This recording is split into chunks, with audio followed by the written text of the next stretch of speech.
জামাত ইসলামীর পক্ষ থেকে আমরা তার তীব্র নিন্দা এবং ক্ষোভ প্রকাশ করি এবং তার বিরুদ্ধে সারা বিশ্বকে এগিয়ে আসার জন্য উদাত্ত আহ্বান জানাচ্ছি। ইরান একটা ইসলামী গণপ্রজাতন্ত্রী দেশ।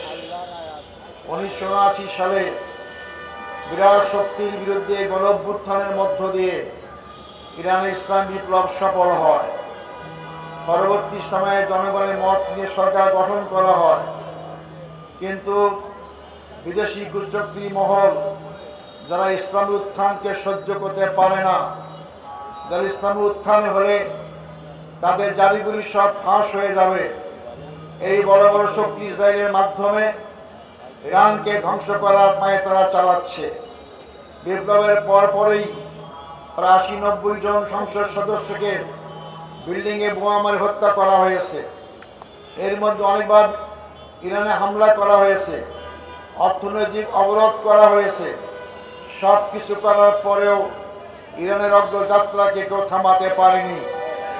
ইরানের জনগণ এক আল্লাহকে বিশ্বাস করে, তারা ইসলামী অনুশাসনকে গ্রহণ করেছে। তাই তাদের বিরুদ্ধে যত বড়ই শক্তি থাক না কেন তাদেরকে দুর্বল করতে পারবে না, ধ্বংস করতে পারবে না ইনশাআল্লাহ। কেন আজকে ইসরায়েল ইরানকে ধ্বংস করার পায়ে তারা করছে? তাদের শক্তির উৎস কোথায়? কোথা থেকে তারা মদত পায়? কে তাদেরকে শক্তি যোগায়? সারা বিশ্বের মানুষ জানে। তাদের আক্রমণের মাধ্যমে মনে হয় সে আদিম যুগের সেই কথা, জোর যার মূল্যক তার। এখন এটা আদিম যুগ না। জোর যা মূল্যক বলে আপনি কোনো দেশকে আক্রমণকে দখল করতে পারবেন না। যারা গণতন্ত্রের ফেরি করেন, যারা মানবতার ফেরি করেন, যারা জনগণের সার্বভৌমত্বের ফেরি করেন, তারা কিভাবে ন্যাক্কারজনকভাবে একটি নির্বাচিত সরকার, স্বাধীন এবং সার্বভৌম সরকার ইরানের বিরুদ্ধে ন্যাক্কারজনক হামলা করতে পারে? এই হামলা শুধু মুসলিম বিশ্বের মুসলমানদের বিরুদ্ধেই নয়, এই হামলা গণতন্ত্রের বিরুদ্ধে, এই হামলা মানবাধিকারের বিরুদ্ধে, এই হামলা মানবতার বিরুদ্ধে, এই হামলা জনগণের প্রতিষ্ঠিত সরকারের বিরুদ্ধে। তার মানে তারা জনগণের বিপক্ষে অবস্থান করছেন। এই বড় বড় শক্তিগুলো অতীতে জোরদার মূল্য খাটিয়ে অনেক দেশ দখল করেছেন, অনেকে পাত্রালি করে নিজের দেশ আশ্রয় পাচ্ছেন না। তাই আমরা স্পষ্ট বলতে চাই, ইরানের প্রতি হামলা মুসলিম বিশ্বের প্রতি শুধু নয়, শুধু মধ্যপ্রাচ্যের প্রতি নয়, এই হামলা গণতন্ত্রের প্রতি, শান্তিকামী মানুষের বিরুদ্ধে এই হামলা।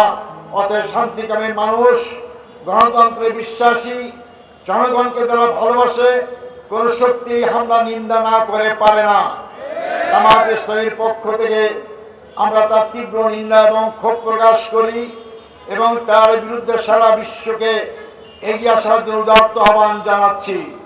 আমি প্রথমেই শহীদ খামেনি যে শাহাদাত বরণ করেছেন তার আত্মার মাগফিরাত কামনা করি। আরো যারা শত শত জীবন দিয়েছেন তাদের আত্মার মাগফিরাত কামনা করি। আল্লাহর কাছে দোয়া করি তার জান্নাতুল উচ্চতম মর্যাদা লাভ করতে পারেন। সংগ্রামী ভাই বন্ধুগণ, আজকে বিশ্ব তাকিয়ে দেখছে। জাতিসংঘ গঠন করা হয়েছে কি জন্য? শান্তি প্রতিষ্ঠার জন্য। জাতিসংঘ কয়েকটি দেশের তাবেদার শক্তি হিসাবে তারা আজকে ভূমিকা অবতীর্ণ হয়েছে। নিরীহ শান্তিকামী দেশগুলোর পক্ষে তারা আসে না। এই জাতিসংঘ এই ভূমিকা পালন করে। জনগণ একদিন বলবে জাতিসংঘের কোনো প্রয়োজন নাই।